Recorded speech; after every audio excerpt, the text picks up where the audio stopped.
وسلم وسلام علیک یا رسول اللہ صلی اللہ تعالی علیہ وسلم۔ الحمدللہ وکفا وسلام علی عبادہ الذین اصطفى، اما بعد فاعوذ باللہ من الشیطان الرجیم، بسم اللہ الرحمن الرحیم۔ ان الصفا والمروة من شعائر اللہ، فمن حج البیت او اعتمر فلا جناح علیہ ان یطوف بہما، ومن تطوع خیرا فإن اللہ شاکر علیم۔ صدق اللہ العظیم وصدق رسولہ النبی الامین الکریم، ونحن علی ذلک لمن الشاہدین والشاکرین، والحمد للہ رب العالمین۔ اللہ کی سرتابہ قدم شان ہے یہ، اللہ کی سرتابہ قدم شان ہے یہ، انسان ہی انسان میں وہ انسان ہے یہ، اور قرآن تو ایمان بتاتا ہے انہیں، اور قرآن تو ایمان بتاتا ہے انہیں، ایمان یہ کہتا ہے میری جان ہے یہ۔ حاضرین مجلس، خطبہ مسنونہ کے بعد میں نے جس آیت کریمہ کی تلاوت کا شرف حاصل کیا ہے، اللہ رب العزت قرآن مجید فرقان حمید میں ارشاد فرماتا ہے، ان الصفا والمروہ من شعائر اللہ، بے شک صفا اور مروہ اللہ کی نشانیوں میں سے ایک نشانی ہے۔ میں اس آیت مبارکہ کے تحت چند معروضات آپ حضرات کے سامنے گوش گزار کروں گا۔ اس سے پہلے کہ میں مناسب ہی نہیں بلکہ ضروری سمجھتا ہوں کہ ایک مرتبہ نبی ہاشمی کی بارگاہ میں دل کی اتہ گہرائیوں کے ساتھ درود و سلام کا نذرانہ عقیدت پیش کریں اور پڑھیں بآواز بلند، اللہم صلی علی سیدنا و شفیعنا و مولانا محمد مبارک وسلم، صلو علیہ وسلم صلاۃ و سلام علیک یا رسول اللہ صلی اللہ تعالی علیہ وسلم۔ حاضرین مجلس، اللہ رب العزت نے مومنین پر اور مسلمین پر 5 چیزیں فرض کی ہیں۔ اسلام کی بنیاد 5 چیزوں پر ہے۔ نمبر 1 توحید، پھر نماز، پھر زکوٰۃ، حج اور روزہ۔ یہ 5 چیزیں ہیں جن کو اللہ نے ہر مسلمان پر فرض کیا ہے، لیکن یہ چاروں عبادتیں الگ الگ ہیں۔ توحید ایک الگ عبادت ہے، اور نماز ایک الگ عبادت ہے، ایسے ہی زکوٰۃ ایک الگ عبادت ہے، حج ایک الگ عبادت ہے، روزہ ایک الگ عبادت ہے۔ اب توحید پر اللہ رب العزت نے ان چاروں عبادتوں کو موقوف رکھا ہے۔ اگر ہمارے پاس توحید ہے تو یقیناً ہمارے یہ چاروں چیزیں جو فرض ہیں، یعنی نماز، روزہ، زکوٰۃ اور حج، یہ کارگر ثابت ہوتی ہیں۔ اور اگر ہمارے پاس اس توحید میں کمی ہے، یعنی وحدانیت میں اگر ہمارے پاس کچھ کمی واقع ہوتی ہے، تو آپ چاہیں جتنا نماز پڑھ لیں، چاہیں جتنا روزہ رکھ لیں، چاہیں جتنی زکوٰۃ دے دیں، چاہیں جتنا حج اور عمرہ کر لیں، یہ کامیاب نہیں ہو سکتا، اس لیے کہ اللہ نے سب سے پہلا جو فرض قائم کیا ہے وہ توحید ہے، اور توحید کا معنی ہوتا ہے لا الہ الا اللہ محمد الرسول اللہ صلی اللہ تعالی علیہ وسلم۔ لا الہ الا اللہ محمد الرسول اللہ، یہ توحید کے 2 جز ہیں۔ ان دونوں جزوں کے اندر الگ الگ وحدانیت ہے اور توحید پائی جاتی ہے۔ ماشاءاللہ، یہاں پہلا اتفاق ہے کہ صاحب اسٹیج کی جانب سے بھی نذرانہ دیا جاتا ہے۔ مجھے بڑی خوشی ہوئی مولانا محفوظ الحسن صاحب کے دریا دلی پر کہ آپ اتنے معاجز اور منکسر المزاج ہیں، اور اتنی سادگی، اتنی قابلیت، اتنی اچھی آواز، اتنی اچھی صلاحیت، پھر بھی اس کے باوجود ذرہ برابر غرور نہیں ہے۔ یہ اللہ کا انعام ہے ان کے اوپر کہ آپ کی بستی کے اندر موجود ہیں، نہ تو ایسے ایسے نگینے ڈھونڈنے سے نہیں ملتے ہیں۔ میں بتانا یہ چاہ رہا تھا کہ توحید کے اندر اللہ رب العزت نے جو کلمہ رکھا ہے اس کے 2 جز ہیں۔ لا الہ الا اللہ یہ ایک جز ہے۔ لا الہ الا اللہ کا معنی یہ ہے کہ نہیں ہے کوئی معبود اللہ کے سوا۔ اب اللہ کے سوا جب کوئی معبود نہیں ہے غیر اللہ جو بھی ہے، اللہ کی ذات وحدہ لا شریک ہے، اللہ وحدہ لا شریک میں وحدانیت رکھتا ہے، توحید پائی جاتی ہے۔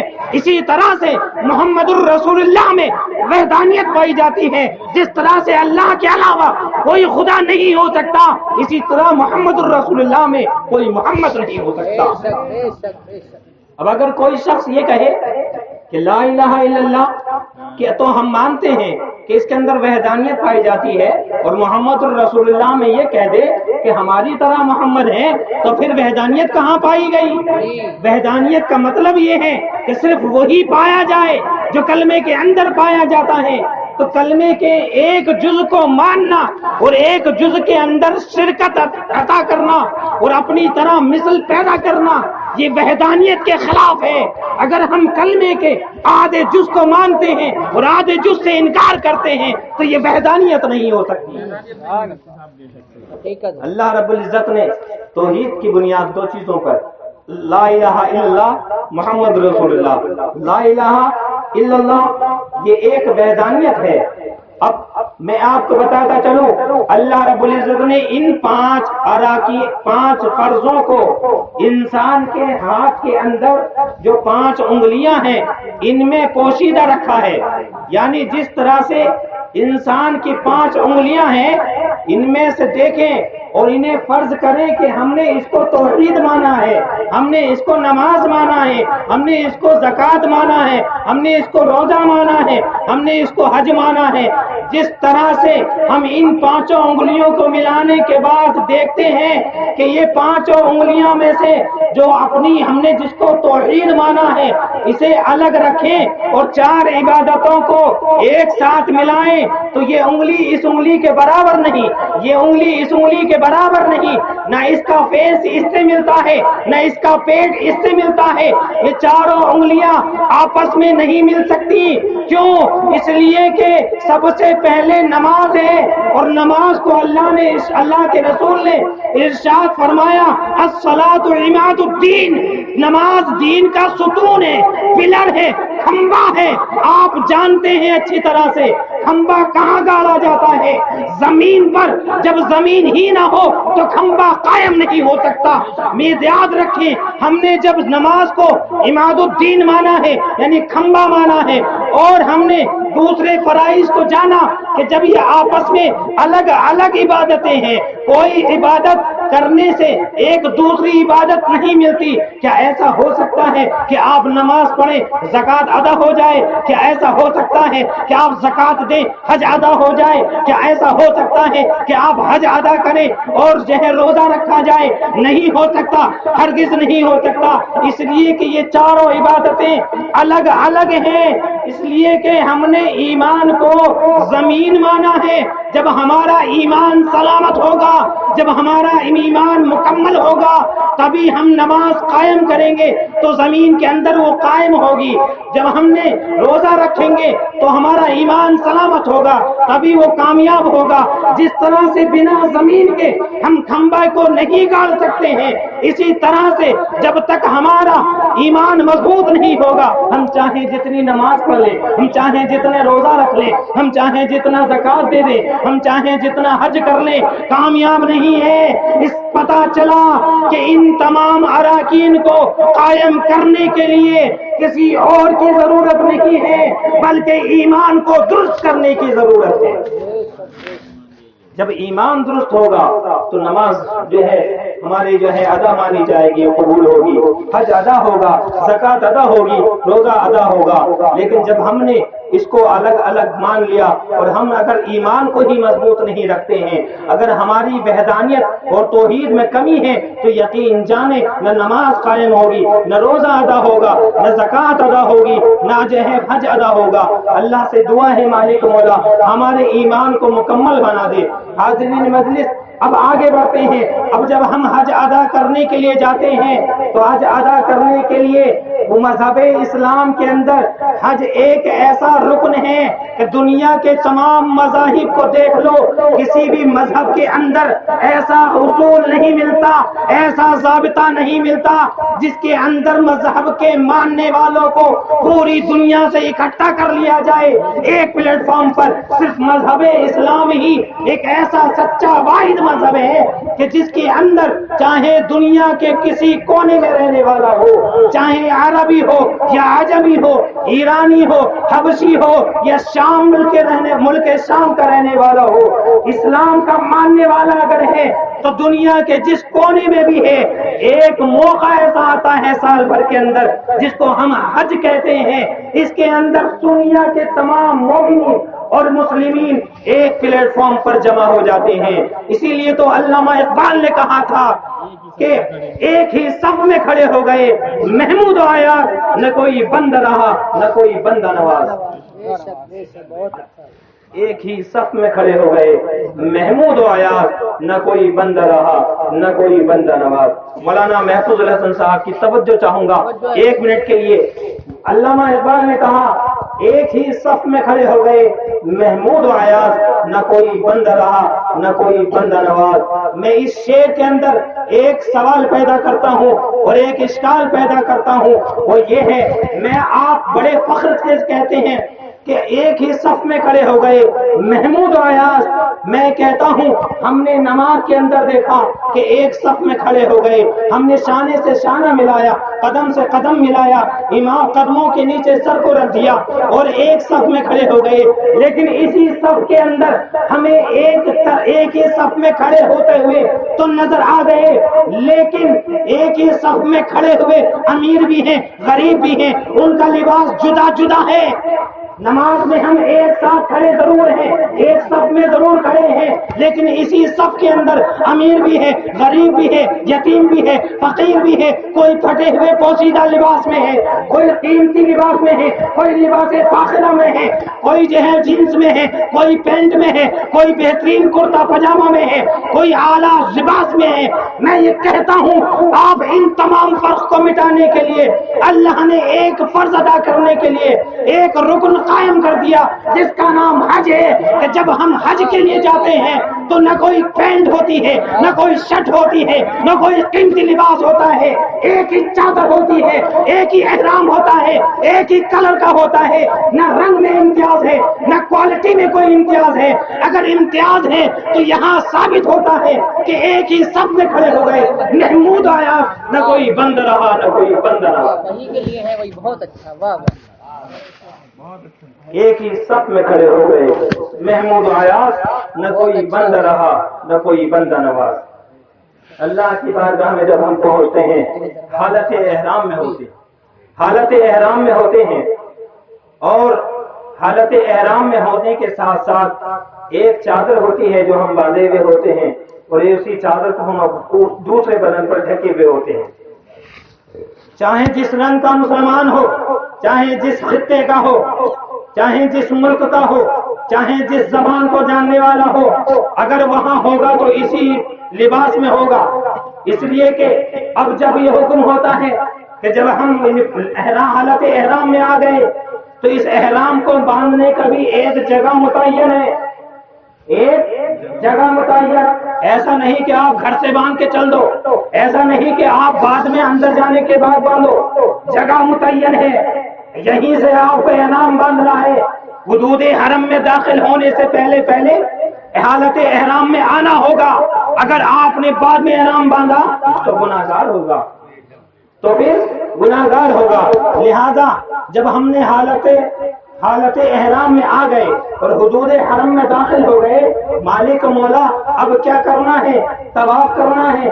ہم نے دیکھا ہے یہاں آنے سے پہلے دوسرے مذہب دوسرے فرقے والے کہتے ہیں کہ جب تمہاری نظر خانہ کعبہ کی دیوار پر پڑے تو تم اپنے دل کے اندر جو دعا مانگو گے نظر پڑتے ہی سب سے پہلے وہ دعا قبول ہوگی۔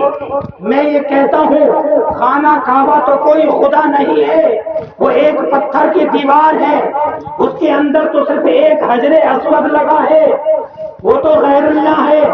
دوسرے مذہب والوں نے اب تک یہ کہا تھا کہ غیر اللہ سے نہ دعا مانگی جائے، غیر اللہ سے نہ کچھ مانگا جائے، لیکن یہ کیا معاملہ ہے؟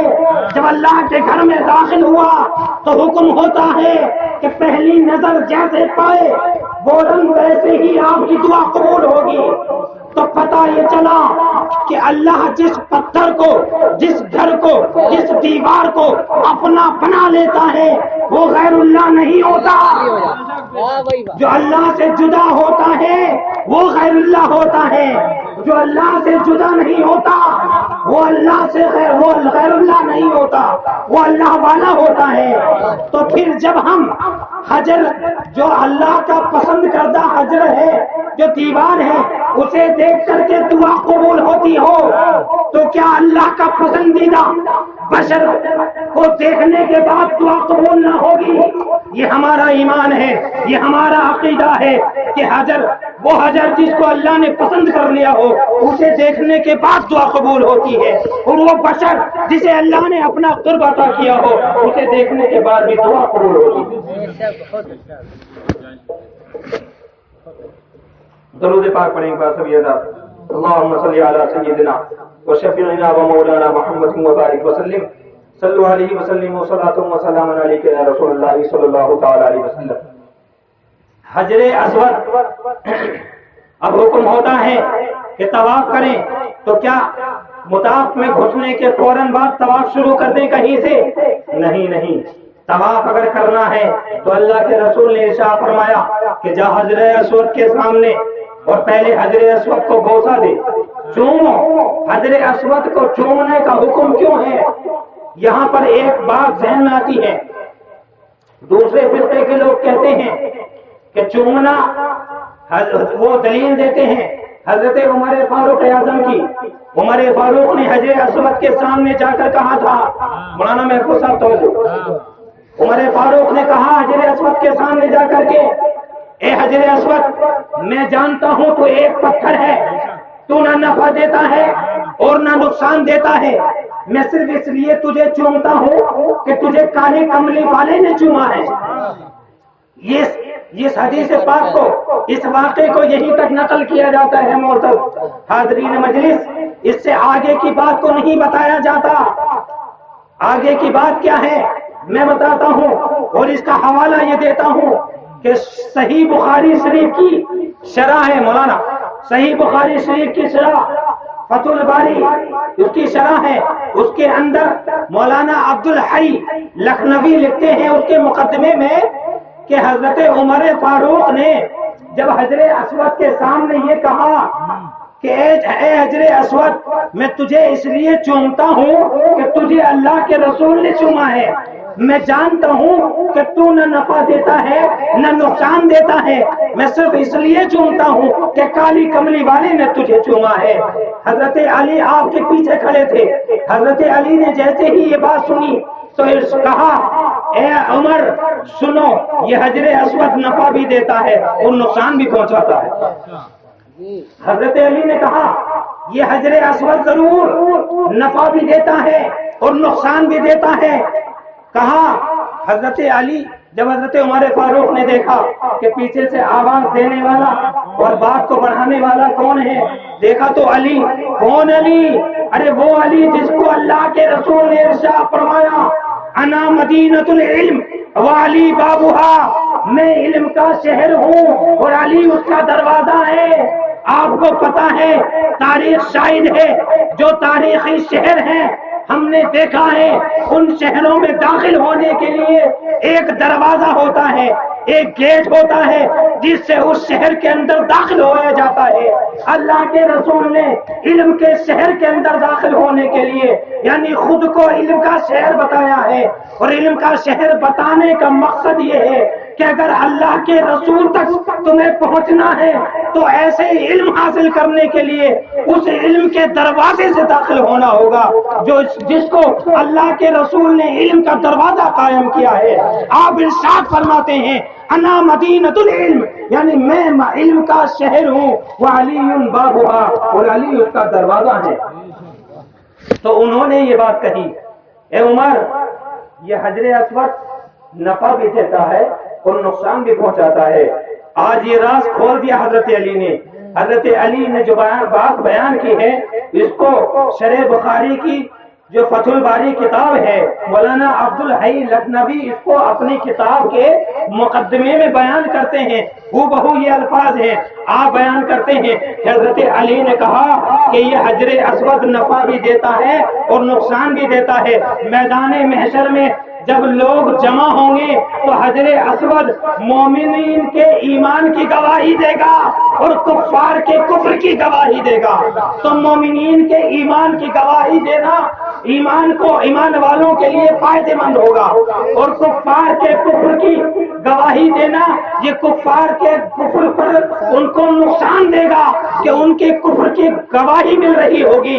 پتہ یہ چلا حجر اسود نقصان بھی دیتا ہے اور فائدہ بھی دیتا ہے. حضرت علی نے بتا دیا کہ حجر اسود جو ہے میدان محشر میں ایمان والوں کی ایمان کی گواہی دے گا اور کفر والوں کے کفر کی گواہی دے گا.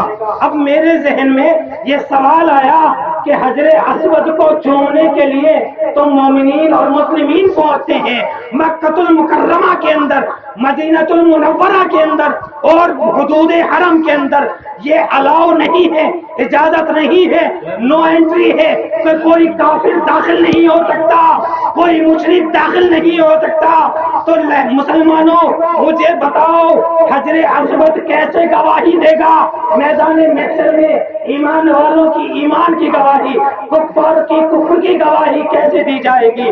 وہاں سے پتہ یہ چلا کہ یہاں حج کرنے کے لیے مومنین اور مسلمان ضرور پہنچیں گے، لیکن جو صحیح و سنی العقیدہ ہوں گے ان کے ایمان کی تائید کرے گا، اور جو صحیح و سنی العقیدہ نہیں ہوگا ان کے کفر کی تاکید لگا دے گا.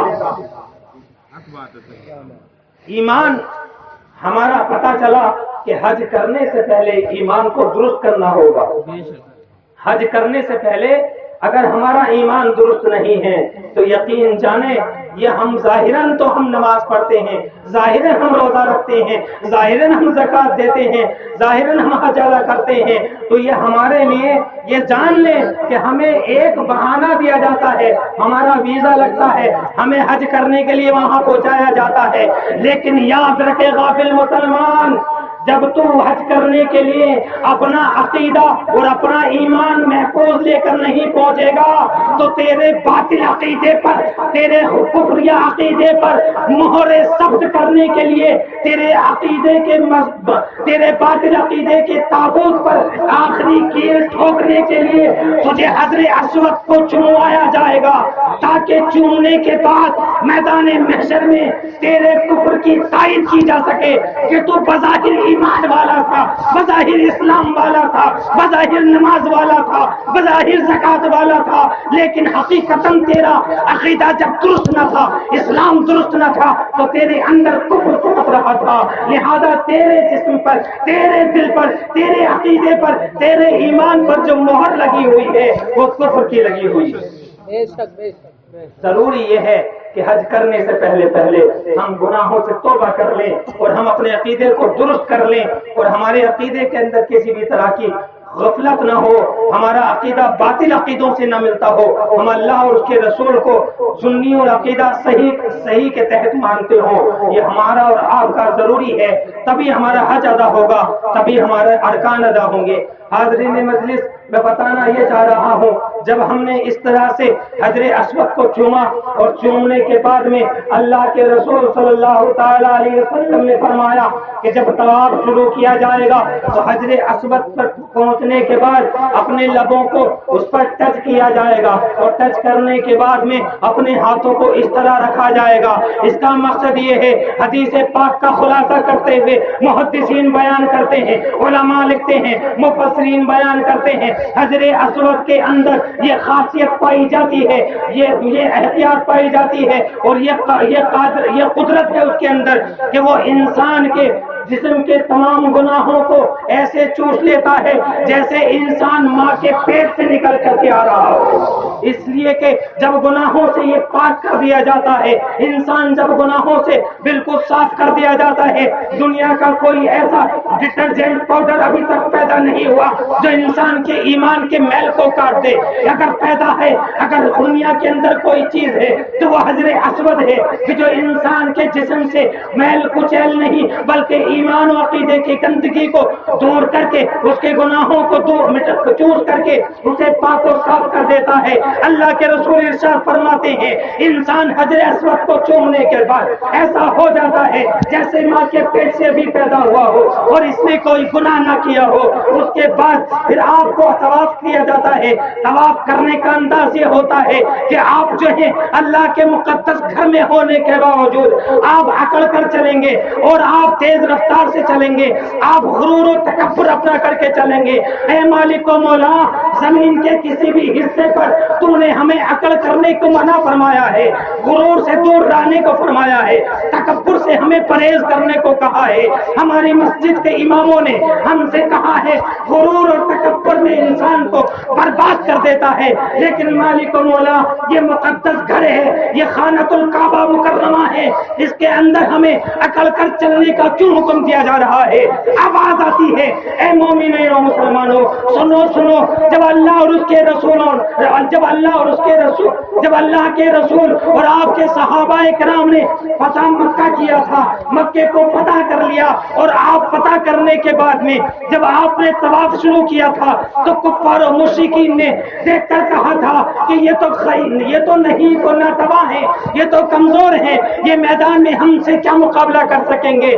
آواز آتی ہے مسلمانوں، کمزوری دکھانے کی ضرورت نہیں ہے، اس لیے کہ آج تمہیں خانہ کعبہ کا طواف کرنے کے لیے خوب اکڑ کر سینہ تان کر چلنا ہوگا تاکہ کفار جان لیں، مشرکین سمجھ لیں کہ یہ نہیں اور ناتواں اور کمزور نہیں ہے، ناتواں نہیں ہے، بلکہ یہ ایمان و عقیدے کے اعتبار سے اتنے مضبوط اور مستحکم ہیں کہ انہیں دیکھنے کے بعد میں انسان پر ہی نہیں بلکہ کفار و مشرکین پر ایسا خوف اور ایسا رعب و دبدبہ طاری ہوا تھا کہ پھر سے وہ مقابلہ کرنے کے لیے تیار نہیں ہوئے۔ یہ خانہ کعبہ کے اندر طواف کرنے کا یہ طریقہ۔ اب میں نے سوال کیا مالک و مولا، خانہ کعبہ کے اندر جو اکڑ کر چلنے کے لیے کہا گیا ہے یہ اس وقت کہا گیا تھا جب کفار و مشرکین مسلمانوں کو کمزور سمجھتے تھے، نہیں کو ناتواں سمجھتے تھے، لاغر اور کمزور سمجھتے تھے، جنگ کے میدان میں بیکار سمجھتے تھے۔ مالک و مولا آج تو وہاں کوئی کفار و مشرکین نہیں ہے، آج مد مقابل میں دشمن نہیں ہے، آج تو وہاں ایسا کوئی معاملہ نہیں ہے، پھر آج ایسا کرنے کو کیوں کہا جا رہا ہے؟ مسلمانوں غور سے سنو اور سمجھنے کی کوشش کرو۔ آواز خدا بندی آتی ہے، اے نادان سن، اس لیے کہ یہ آپ ضرورت اگرچہ اس کی نہیں ہے، لیکن چونکہ اس کو اللہ کے رسول اور اللہ اس کے رسول کے چاہنے والوں نے یہ عمل کیا ہے اور اس طرز کو اپنایا ہے، لہذا طواف اللہ کا حکم ضرور ہے، لیکن اس کے اندر جو ادا پائی جائے گی وہ اللہ کی نہیں بلکہ مصطفیٰ کی بتائی ہوئی پائی جائے گی۔ حکم اللہ کا ہوگا، ادا مصطفیٰ کی ہوگی۔ واہ رے واہ، اللہ کیا انداز محبت ہے، کیا محبوب کو اپنانے کا، محبوب کے چلنے کا، محبوب کا طواف کرنے کا طریقے کو مسلمانوں کے لیے لازم کر دیا، واجب کر دیا۔ طواف اگر کرنا ہے تو محبوب کے طریقے پہ ہوگا، اگر محبوب کے طریقے پہ نہیں کیا ہے تو تمہارا طواف نہیں مانا جائے گا۔ یہ اللہ کے رسول صلی اللہ تعالیٰ علیہ وسلم نے ہمیں اور آپ کے لیے مثال راہ بنا دیا، اور اس کے بعد چلتے چلتے جب آپ طواف کرتے ہیں، طواف کرنے کے بعد میں اس کے بعد جب آپ میدان صفا اور مروہ پر پہنچتے ہیں، صفا اور مروہ پر پہنچنے کے بعد میں اب وہاں کا معاملہ یہ ہے کہ حضرت ہاجرہ اللہ کی پاکیزہ مقدسہ عابدہ زاہدہ عورت نے اپنے نور نظر لخت جگر کی خاطر دوڑ لگائی تھی، کبھی صفا پر کبھی مروہ پر، اور صفا پر آ آپ نے اپنے بیٹے کو لٹایا اور لٹانے کے بعد میں آپ اونچی ٹیلے پر چڑھی اور چڑھنے کے بعد دیکھا کہ کہیں دور تک کوئی پانی کا چشمہ نظر آ جائے، لیکن جیسے ہی آپ پہاڑ پر چڑھتی ہیں کوئی پانی کا ٹکڑا، کوئی چشمہ نظر نہیں آتا، تو آپ سامنے والی پہاڑی یعنی مروا پر جاتی ہیں۔ جیسے ہی صفا پہاڑی سے اترتی ہیں، بیٹے کو ایک نظر دیکھتی جاتی ہیں اور دیکھتے دیکھتے کیا دیکھتی ہیں، جیسے آپ نیچے ہوتی ہیں تو بہت تیز ہو جاتی ہیں اور جب اونچے پر ہوتی ہیں تو پھر دھیرے دھیرے چلتی ہیں۔ یہ معاملہ یہ تھا کہ جب نیچے ہوتی تھی تو بیٹا نظر نہیں آتا تھا، اس لیے تیز دوڑا کرتی تھی، اور جب اونچے پر چڑھ جایا کرتی تھی تو ایک نظر بیٹے کو دیکھ لیتی تھی اور ہلکے ہلکے چلا کرتی تھی تاکہ بیٹے پر بھی نظر رہے اور چشمے کو ڈھونڈنے میں بھی مدد ہو جائے۔ مومنوں، آج بھی یہی طریقہ ہے، صفا پر جب آپ چڑھیں گے تو اونچائی پر تیز تیز چلنا ہوگا، اور جب آپ نیچے اتریں گے تو آپ کو آہستہ آہستہ اترنا ہوگا۔ حاضرین مجلس، یہ اللہ کی مقدس بندی برگزیدہ عابدہ زاہدہ متقیہ پرہیزگار عورت ہے کہ جس نے اپنے نور نظر لختے جگر کے لیے پانی کی جستجو اور تلاش میں اس طرح سے 7 چکر لگائے ہیں۔ ان 7 چکر لگانے کے بعد میں کیا دیکھتی ہیں، واپس پلٹ کر جب آتی ہیں تو دیکھتے کیا ہیں، حضرت اسماعیل کی ایڑی مبارک سے پانی کا چشمہ نکلا، اور ایسا چشمہ نکلا کہ اللہ کے مقدس رسول یعنی حضرت اسماعیل کی ایڑی کے رگڑ سے صرف پانی کا چشمہ نکل گیا۔ حضرت ہاجرہ نے جیسے ہی یہ معاملہ دیکھا تھا تو دیکھنے کے بعد پھولیں نہیں سمائی، اور آپ نے اس کو زمزم کہہ کر کے روکنا چاہا اور اس کو احاطہ بنا دیا اور اس کے چاروں طرف ایک ڈول لگا دی تاکہ وہ مکے کے اندر نہ پھیل جائے۔ اس طرح سے آج بھی ہمارے اور آپ کے لیے وہاں پانی پہلے پلا دیا جاتا ہے۔ آب زمزم کا صرف چشمہ ہی نہیں بلکہ ایک کنواں موجود ہے، اور جگہ پر آب زمزم کی ٹنکیاں لگی ہوئی ہیں۔ حاجیوں کو پانی کی فراوانی ہے، آپ پیے بھی ساتھ بھی رکھیں، اور آپ گھر کو جب آئیں واپس تو پانی کو ساتھ لے کر آئیں۔ میں کچھ نہ چاہتا ہوں اے اسلام کے غیر مسلمانوں، جب پانی اتنی تعداد میں موجود ہے، جب آب زمزم اتنی تعداد میں موجود ہے کہ جگہ جگہ ٹنکیاں موجود ہے، جگہ جگہ آپ کے لیے فراہم کیا جاتا ہے، آپ گھر کو بھی لا سکتے ہیں، تو پھر صفا اور مروہ پر دوڑایا کیوں جاتا ہے؟ پانی کی تلاش تھی تو دوڑی تھی حضرت ہاجرہ۔ آج پانی کی جستجو نہیں ہے، پانی وافر تعداد میں پایا جاتا ہے، پھر کیوں دوڑایا جاتا ہے؟ پتہ یہ چلا کہ جو اللہ کو اپنی زندگی وقف کر دیتا ہے پھر اللہ اس کے چلنے پھرنے کو مسلمانوں کے لیے لائحہ عمل بنا دیتا ہے، مسلمانوں کے لیے لائحہ عمل بنا دیتا ہے، یعنی دوسرے مسلمانوں کے لیے ضروری ہو جاتا ہے کہ جیسا اللہ کے پسندیدہ بندی نے کیا ہے ویسا یہ تم پر بھی لازم ہے۔ ان تمام اراکین کو کرنے کے بعد میں حضرات وقت کافی ہو گیا، میں یہ سمجھتا ہوں کہ آپ حضرات جو ہے کافی دیر سے بیٹھے بھی ہیں، اور وقت کافی ہونے کی وجہ سے میں اپنے موضوع کو ختم کرتا ہوں اور تھوڑی سی بات عرض کر کے گزرنا چاہتا ہوں۔ مولانا ظفر احمد عثمانی صاحب ایک ہیں، بہت بڑے عالم ہیں، وہ بتاتے ہیں کہ میں حج کرنے کے بعد جب مدینہ پہنچا تو مدینہ پہنچنے کے بعد میں نے ایک ہوٹل میں رکا اور کھانا کھایا۔ کھانا کھانے کے بعد ہم تمام حضرات نے کھانا کھانے کے بعد دسترخوان کو اٹھایا اور باہر ایک جگہ کنارے پر اس دسترخوان کو جھاڑ دیا، جو بچا کچا کھانا تھا اور جو ہڈیاں اور بچے ہوئے ٹکڑے تھے ہم نے یہ سوچ کر کے وہاں سے جانور اس کو کھا لیں گے وہاں ڈال دیے۔ مولانا ظفر احمد عثمانی بیان کرتے ہیں جیسے ہی وہاں دسترخوان جھاڑا پھر میں نے جیسے کمرے سے نکل کے دیکھا تو دیکھتا کیا ہوں، ایک بچہ وہاں پر پڑے ہوئے کھانے کے ٹکڑوں کو چن چن کر کے اٹھا کر کے صاف کر کے کھا رہا ہے۔ میں اس کے قریب گیا اور جانے کے بعد دیکھا اور اس کو پوچھا تو دیکھا کہ وہ صرف ابھی 9 سال کی عمر کا بچہ ہے۔ کتنی؟ ابھی صرف 9 سال کی عمر کا بچہ ہے۔ میں نے اس کو اپنے ساتھ لیا اور کمرے میں لے آیا، لانے کے بعد اس کو پیٹ بھر کے کھانا کھلایا، اور جب میں نے اس کو کھانا کھلایا تو بچہ متاثر ہوا اور متاثر ہونے کے بعد مجھ سے لگاؤ رکھنے لگا۔ میں نے اس سے کہا کہ بیٹا تمہارے والد کیا کرتے ہیں؟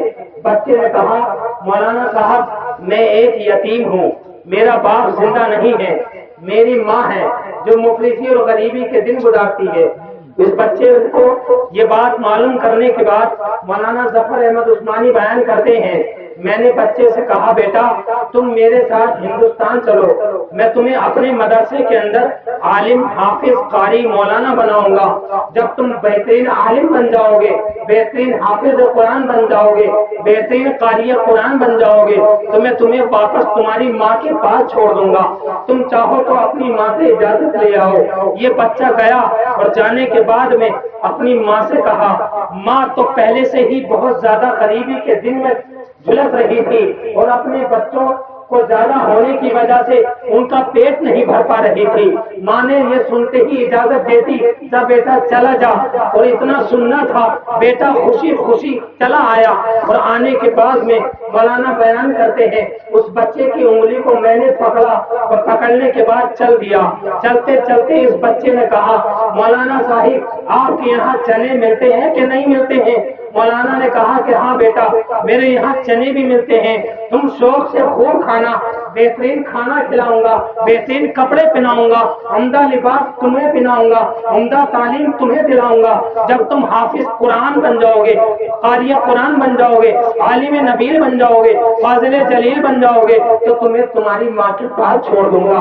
اتنا سننے کے بعد میں بچہ خوش تھا اور اس کے چہرے پر عجیب طرح کی خوشیاں مچل رہی تھی، اور ایسا لگتا تھا کہ جیسا بچہ نہایت خوش ہو رہا ہو۔ اور اس کے بعد جیسے ہی مولانا بیان کرتے ہیں وہ بچہ میری انگلی پکڑے پکڑے مسجد نبوی کے پاس آتا ہے، اور آنے کے بعد میں اس نے مسجد نبوی کے دروازے کو دیکھا، ایک نظر دروازے کو دیکھا اور دوسری نظر حضور کے گنبد خضرا کو دیکھا، اور دیکھنے کے بعد کہا، مولانا صاحب کیا تمہارے یہاں پر یہ دروازہ ملے گا؟ کیا تمہارے یہاں پر یہ گنبد خضرا ملے گا؟ تو مولانا نے کہا، بیٹا اگر یہ دروازہ اور یہ گنبد خضرا اگر میرے یہاں ہوتا تو میں یہاں کیوں آتا؟ اتنا سننا تھا۔ اس بچے نے، مولانا بیان کرتے ہیں، میری انگلی کو جو مضبوطی سے پکڑے ہوئے تھا چھوڑ دیا۔ اس نے کہا، مولانا آپ اپنے ملک چلے جاؤ، اس دروازے کو میں نہیں چھوڑ سکتا، میں اس دروازے پر بھوکا پیاسا رہ کر کے اپنی زندگی کاٹ لوں گا، لیکن مسجد نبوی کے مقدس دروازے کو اور گنبد ہریال خضرا کو ہرگز نہیں چھوڑ سکتا۔ یہ محمد عربی کے مصطفیٰ جان رحمت کے چاہنے والوں کا عشق ہے۔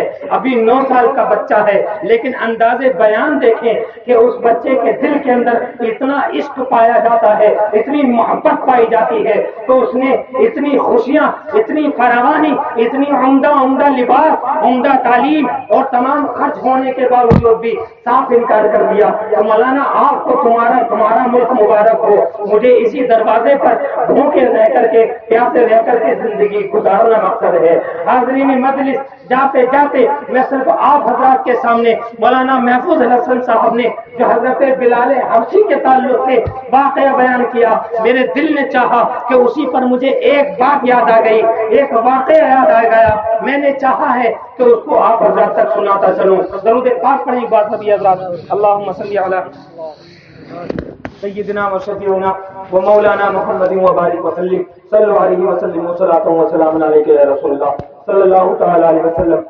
حضرت بلال حبشی وصال مصطفیٰ یعنی نبی اکرم صلی اللہ تعالی علیہ وسلم اس دنیا سے ظاہری اعتبار سے وفات پا گئے، آپ کا وصال ہو گیا۔ حضرت بلال حبشی کو جب معلوم ہوا تو آپ پاگل و مجنون کی طرح اور آپ عشق میں مجذوب ہو گئے، اور آپ صحابہ کرام سے پوچھتے تھے کہ صحابہ کرام کیا تم نے میرے محبوب کو دیکھا ہے؟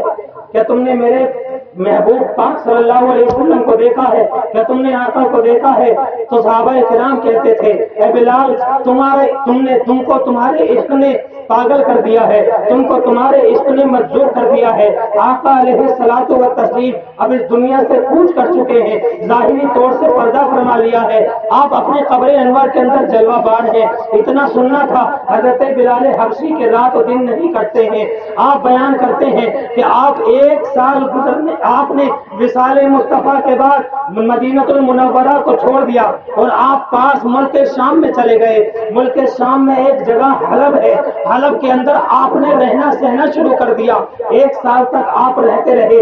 رہتے رہتے کیا دیکھتے ہیں، ایک روز حضرت بلال حبشی کے خواب میں نبی اکرم صلی اللہ علیہ وسلم تشریف لاتے ہیں اور ارشاد فرماتے ہیں، اے بلال تجھے میری یاد نہیں آتی؟ اے بلال کیا میں تجھے اب یاد نہیں آتا ہوں؟ تم نے مدینہ چھوڑ دیا ہے، تم مجھ سے ملاقات کے لیے نہیں آتے ہو۔ بلال کیا بات ہے، کیا محبت ختم ہو گئی ہے؟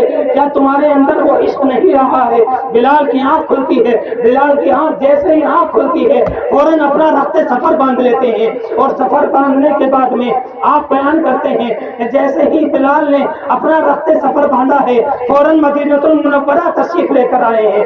جیسے ہی حضرت بلال مدینہ میں داخل ہوئے ہیں، مدینے میں چاروں طرف شور ہو گیا ہے، بلال تشریف لے آئے ہیں۔ بلال 1 سال کے بعد مدینہ المنورہ آئے ہیں۔ مسلمانوں ہر طرف مدینے کی گلیوں میں آوازیں گونجتی تھی، بلال آ گئے ہیں، بلال آ گئے ہیں۔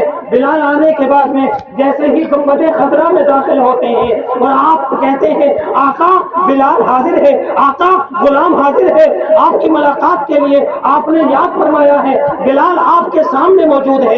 اتنا کہتے کہتے جب حضرت بلال سے ضبط نہ ہو سکا، آنکھوں سے آنسو نہ روک سکے، تو آپ بے ہوش ہو جاتے ہیں اور آپ غش کھا کر کے گر جاتے ہیں۔ صحابہ کرام نے دیکھا کہ آپ کو اٹھایا اور اٹھانے کے بعد مسجد نبوی میں لے آئے۔ لانے کے بعد میں حضرت بلال کی آنکھ کھلتی ہے تو آپ لوگوں سے دریافت کرتے ہیں، اے لوگوں میرا آقا کہاں ہے، میرا محبوب کہاں ہے، میرے مصطفیٰ کہاں ہے، میرے نبی کہاں ہے، میرے رسول کہاں ہے؟ مجھے تو آقا نے بلایا ہے، مجھے تو آقا نے یاد کیا ہے، میں آقا سے ملنے آیا ہوں، میں آقا کی محبت میں آیا ہوں، آقا کہاں ہے؟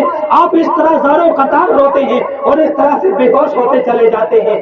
مدینہ والوں نے سوچا اب جب بلال آ ہی گئے ہیں، واپس مدینہ تشریف لے کر آئے ہیں، تو چلو اب بلال کی اذان سن لیتے ہیں۔ 1 سال ہو گیا ہے، آقا کے زمانے کی اذان نہیں سننے کو ملی ہے۔ بلال سے کہتے ہیں، اے بلال تم ہمیں اذان سنا دو، ہم تمہاری اذان کے منتظر ہیں، ہم تم سے اذان مصطفیٰ سننا چاہتے ہیں۔ بلال کہتے ہیں، اے میرے دوست و ساتھیوں سنو، میں جب اذان کہتا تھا تو مصطفیٰ صلی اللہ علیہ وسلم میری نظروں کے سامنے ہوا کرتے تھے، آج جب میں اشہد اللہ محمد رسول اللہ کہوں گا تو مصطفیٰ میرے سامنے نہ ہوں گے، مجھ سے یہ سب نہ ہو سکے گا، میں یہ نہیں کر سکتا ہوں، مجھے مجبور نہ کیا جائے، مجھے لاچار نہ کیا جائے، مجھے بے بس نہ کیا جائے۔ بلال کی آنکھوں سے آنسو نکلتے ہیں۔ بلال کہتے ہیں، میرے دوستوں ساتھیوں میں تمہیں اذان نہیں سنا سکتا۔ مدینہ والوں نے ہر ایک نے اپنی اپنی پوری کوشش کر لی، بلال سے کہا بلال اذان سنا دو، اذان سنا دو، اذان سنا دو، لیکن بلال نے انکار کر دیا۔ مدینے والوں نے کہا کہ چلو حضرت امام حسن و حسین کو بلاتے ہیں۔ حضرت حسن و حسین کو بلانے کے بعد اس لیے کہ اللہ کے رسول نے ارشاد فرمایا، حضرت حسن و حسین وہ حسین ہیں، وہ حسن ہیں کہ جس نے ان سے بغض رکھا ہے اس نے مجھ سے بغض رکھا، جس نے ان سے محبت کی ہے انہوں نے مجھ سے محبت کی ہے۔ لوگوں نے یہ معلوم کرا کہ حسن و حسین کو بلایا جائے۔ حضرت حسن و حسین جیسے ہی آتے ہیں بلال نے ان کو اپنی گود میں اٹھا لیا اور ان کی پیشانی کو چوما۔ چومنے کے بعد حضرت امام حسن اور حسین ارشاد فرماتے ہیں، بلال زمانہ مصطفیٰ کی اذان سنے ہوئے 1 زمانہ ہو گیا، آقا کی یاد ستاتی ہے، محبوب کی یاد آتی ہے، آقا کی یاد آتی ہے، آقا کے زمانے کے لوگ مل جائیں تو محبت تازہ ہو جاتی ہے۔ ہمارے گھر کا ماحول ہے، ہماری زندگی کا اصول ہے، ہم جس سے محبت کرتے ہیں اس کے مرنے کے بعد، اس کے گزرنے کے بعد ہم اس سے ملنے والوں کو ادب کرتے ہیں، ہم ان سے بات کرنے والوں سے، ہم ان سے محبت رکھنے والوں کا احترام کرتے ہیں۔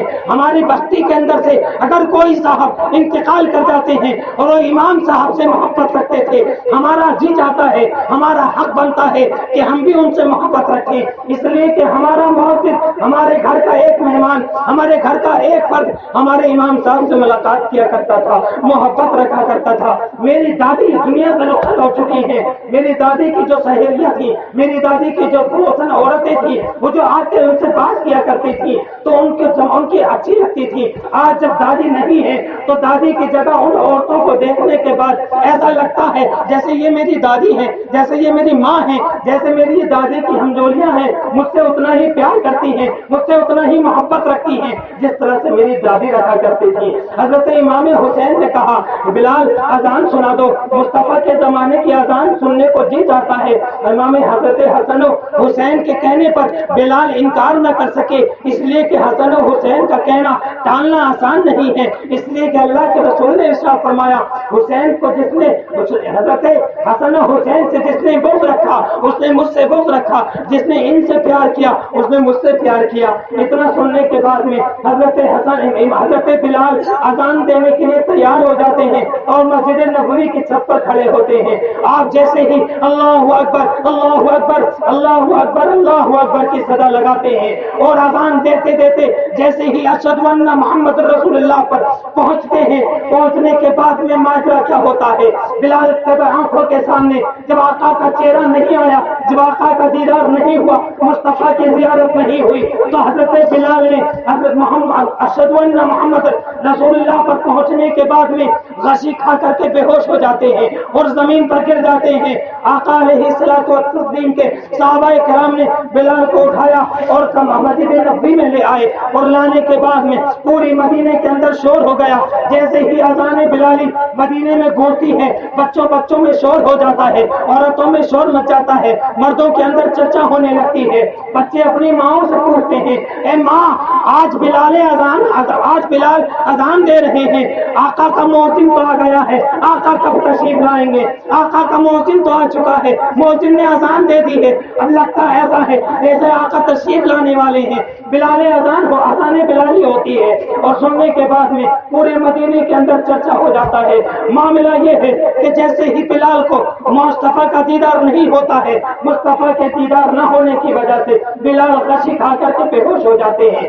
مگر یاد رکھو مسلمانوں, مدینے کے بچے کی زبان پر یہ تھا کہ جب مؤذن رسول تشریف لے آیا ہے تو پھر مصطفیٰ بھی تشریف لے آئیں گے.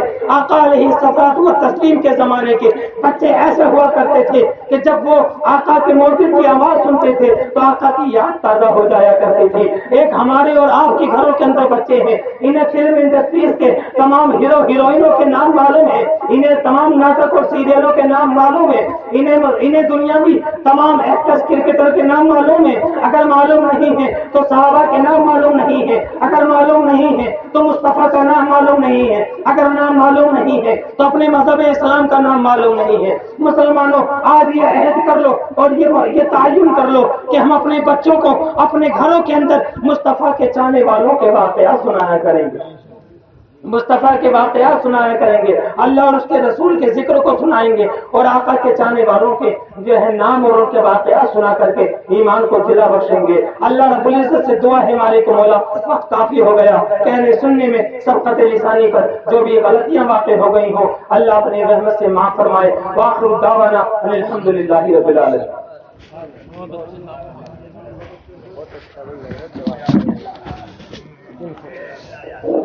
حاجیوں مصطفیٰ سے کہہ دینا, حاجیوں مصطفیٰ سے کہہ دینا, غم کے مارے سلام